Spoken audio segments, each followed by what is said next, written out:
Now that we know what content types are and how they work, let's go ahead and begin adding some data to our site.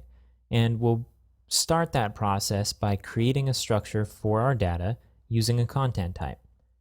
If we look at our mockups, let's go ahead and jump to our mockup directory and open up the calendar.ping file. We see that we have a display of information about upcoming tours. And if we line this up with the data that we got sent in our resource pack, I'm going to jump back to the resource pack. And you see here under data, we have an events.txt file. Let's go ahead and open this up. So we're given some information about each event. We have the name of the event, the location of it, the type of event that it is, the dates, and who the tour guide is. And if you wonder what this data is at some point, you can look at the legend up at the top that the authors gave us. So this data has to match up with that output somehow, but we have to begin by simply capturing the data inside of Drupal, and we'll do that with the content type. Let's go ahead and jump back to the browser, and let's start this process by creating a content type shell, and we'll do so by going to Structure, and then back to Content Types, where we just were to edit the content type for web form. And instead of editing an existing type, what we're going to do is click this Add Content Type at the very top. Let's go ahead and click this. And let's talk about this form. So this is the content type add form. We're going to go ahead and give this a name of tour. And notice that it creates a machine name for us, tour here. And we have the opportunity to edit this if we want to, but it's fine as is. The description displays when you add a new piece of content, so it will display underneath the link that says tour.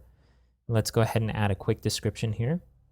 Okay, let's scroll down and take a look at these other options. So you'll recognize these from the previous video where we edited the web form content type, but let's go ahead and go through it as an add content type form. We have our title field label, and this is the title of the content. For this, we want an event name as the title. So let's go ahead and put event name.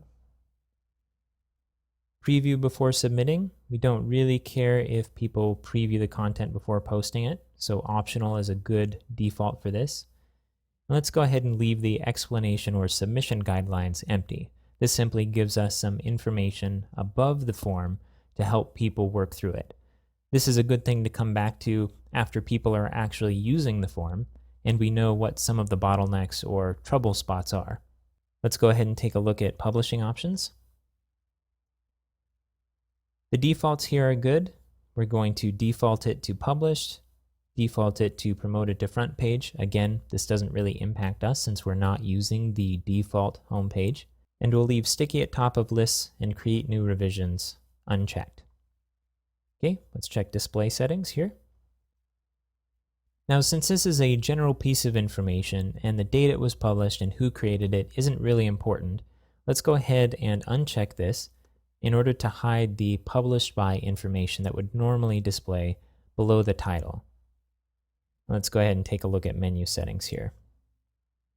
Now, as far as we can tell from the mockups, we don't want users to be able to add tours to the navigation at all. So let's go ahead and uncheck this main menu item and disable the adding of a menu item at all to the default menus. Okay, let's go ahead and click Save Content Type to save this structure.